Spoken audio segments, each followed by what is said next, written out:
ಹಿಜಾಬ್ ಇರ್ಬೋದು, ಬುರ್ಕಾ ಇರ್ಬೋದು ಇತ್ಯಾದಿಗಳನ್ನ ಮನೆಯಿಂದ ಶಾಲೆಯ ಕಾಂಪೌಂಡಿನ ತನಕ ಹಾಕೊಂಡು ಬರಬೇಕು.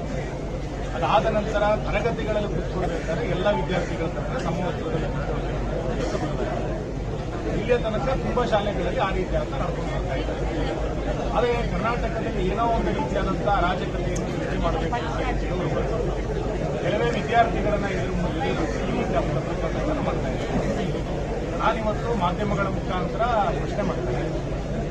ಸಿದ್ದರಾಮಯ್ಯನವರ ಆದಿಯಾಗಿ ಕೆಲವು ಸಂಘಟನೆಗಳು ಹಿಜಾಬನ್ನು ಹಾಕುವಂಥದ್ದು ವ್ಯಕ್ತಿ ಸ್ವಾತಂತ್ರ್ಯ ಅಂತೇಳಿ ಬೊಬ್ಬೆ ಹಾಕ್ತಾ ಇದ್ದಾರೆ. ವ್ಯಕ್ತಿ ಸ್ವಾತಂತ್ರ್ಯದ ಬಗ್ಗೆ ಮಾತನಾಡುವಂಥದ್ದು, ಮಸೀದಿ ಒಳಗೆ ಮಹಿಳೆಯರಿಗೆ ಪ್ರವೇಶ ಕೊಡಲಿ, ವ್ಯಕ್ತಿ ಸ್ವಾತಂತ್ರ್ಯ ಮಾಡೋರಿಗೆ ಯಾಕೆ ಮಸೀದಿ ಒಳಗೆ ಮಹಿಳೆಯರಿಗೆ ಪ್ರವೇಶ ಇಲ್ಲ? ಒಂದು ಕಡೆ ಮಹಿಳೆಯರಿಗೆ ಎಲ್ಲೂ ಕೂಡ ಪ್ರವೇಶಗಳನ್ನು ನಿರಾಕರಣೆ ಮಾಡುವಂಥದ್ದು, ಸರ್ಕಾರಿ ಶಾಲೆಗಳಲ್ಲಿ ಹೀಗೆ ಬರಬೇಕು ಅಂತೇಳಿ ಅವರೇ ನಿಯಮಾವಳಿಗಳನ್ನು ರೂಪಿಸುವಂಥದ್ದನ್ನು ಯಾವುದೇ ಕಾರಣಕ್ಕೂ ಸರ್ಕಾರ ಸಹಿಸೋದಿಲ್ಲ.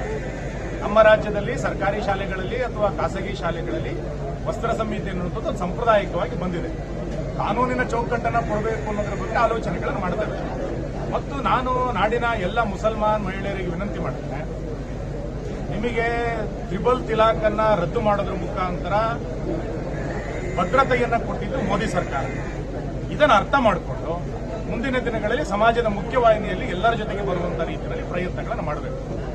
ಯಾರೋ ಶಾಲೆಗೆ ನೆಪದಲ್ಲಿ ಎಸ್ಡಿಪಿನವರು, ಸಿದ್ದರಾಮಯ್ಯನವರು, ಖಾದರ್ ಅವರ ಹೇಳಿಕೆಗಳನ್ನು ಕೊಟ್ಕೊಂಡು ನೀವು ಇದನ್ನು ಮಾಡಬೇಡಿ. ವ್ಯಕ್ತಿ ಸ್ವಾತಂತ್ರ್ಯ ಬಗ್ಗೆ ಮಾತನಾಡುವಂತವರು ಮಹಿಳೆಯರನ್ನು ಮಸೀದಿ ಕರ್ಕೊಂಡು ಹೋಗೋದ್ರ ಬಗ್ಗೆ ನೇತೃತ್ವ